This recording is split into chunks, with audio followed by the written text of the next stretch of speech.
વિદ્યાનગરમાં car સળગાવી દેવા પ્રકરણે division પોલીસની કામગીરી શંકાના પરિઘમાં ત્રણેય આરોપીઓની અટકાયત કરી ગણતરીની મિનિટોમાં જ રિકન્સ્ટ્રક્શન આટોપી ટેબલ જામીન પર મુક્ત કરી દેવાયા.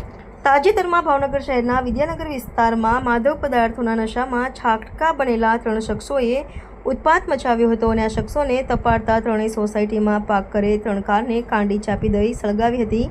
જે પ્રકરણે એ ડિવિઝન પોલીસે ત્રણેય આરોપીઓની ધરપકડ કરી હતી અને 3 પૈકી 2 આરોપીઓને ટેબલ જામીન આપી દેતા લોકોમાં રોષ ફેલાયો છે.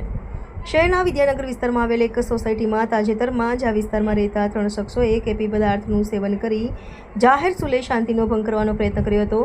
જે સંદર્ભે સોસાયટીમાં રહેતા ચિંતનભાઈ શાહના વ્યક્તિએ આ ત્રણેય શખ્સોને ઠપકો આપતા ઉશ્કેરાયેલા ત્રણેય શખ્સોએ ચિંતનભાઈ તથા અન્ય વ્યક્તિ ઉપર હુમલો કર્યો હતો અને ત્યારબાદ સોસાયટીમાં પાર્ક કરવામાં આવેલી 3 કારને જ્વલનશીલ પ્રવાહી છાંટી સળગાવી હતી.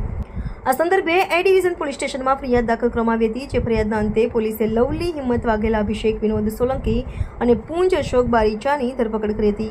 ધરપકડ કર્યા બાદ સ્થળ પર લઈ જઈ માત્ર ગણતરીની મિનિટોમાં જ રિકન્સ્ટ્રક્શન કરી આરોપીને પોલીસ મથકે લાવી 3 પૈકી 2 આરોપીને જામીન મુક્ત કર્યા હતા. આ વાતને લઈને લોકોમાં ભારે રોષ ફેલાયો છે. ગંભીર ગુનો આચરનાર આરોપીઓ સામે પોલીસનું કૂણું વલણ ઊંડીને આંખે વળગે એવું છે.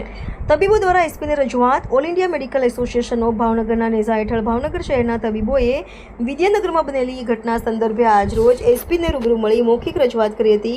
જેમાં આરોપીઓ દ્વારા સામાજિક આરોગ્ય ખરાબ કરવા સંદર્ભે રજૂઆત કરવામાં આવી હતી અને કાયદાની રૂએ કડક કાર્યવાહી હાથ ધરવામાં આવે એવી માંગ કરવામાં આવી હતી. કેમેરામેન બિજલભાઈ માલકિયા સાથે રિપોર્ટર ફિરોઝ મલ્લેક, ભાવનગર.